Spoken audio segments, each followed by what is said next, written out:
Ang kahirapan, hindi lang ito tungkol sa walang pera. Ito ang pagtulog na gutom.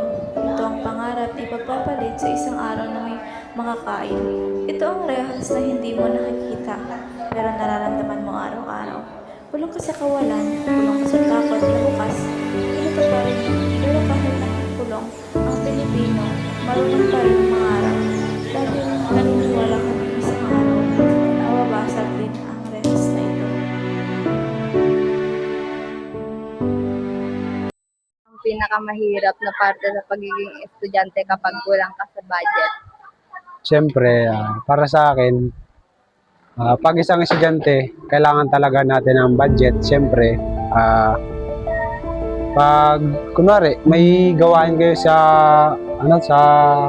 school, kailangan mo ng budget, meron kayong kailangang bilhin na materials o someone else pa yan. Malaking mahalaga sa atin na meron din tayong budget. Kahit sino naman, di ba? Kailangan ng budget para sa pangailangan, lalo na estudyante tayo. Kaya ang year mo na, Grade 10 po. grade 2, lalo graduating kayo, di ba? Marami-rami kayong kukuanan yan, di ba? Gagastusin sa ano nyo. Tawag dito. Ayon sa latest statistical data on poverty and development, halos 21.6% ang nakakaranas dito sa Pilipinas ng lupit ng kahirapan. Di ulo sa lahat, pag walang pera, walang trabaho, kaya ka naghihirap sa araw-araw pagka wala kang trabaho at saka walang pera. Walang makakain. Kaya araw-araw naghihirap. Masaya po. At isa na rin dito ang isang estudyante na hindi nakakapagpasa ng project dahil kulang sa budget. Naranasan mo na bang hindi makapagpasa ng project dahil wala kang pambili ng materials? Opo. At bakit? Paano?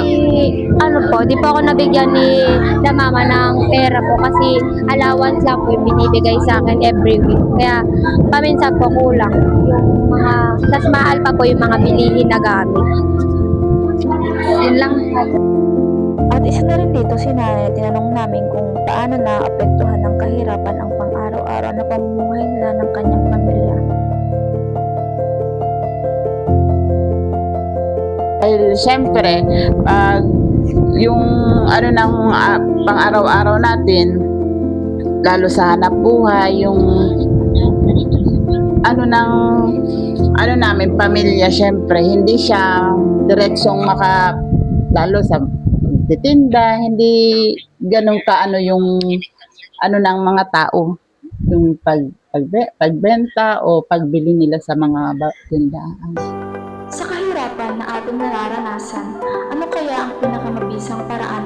Paraan na di lang pili ang nakikinabang, bagkus ang lahat ay makakaranas ng kaginhawaan. Sa gayong kaisipan, namulat ang pagtanggap ng ating lipunan sa mga pamamaraan, paggamitan na bunsod ng teknolohiya.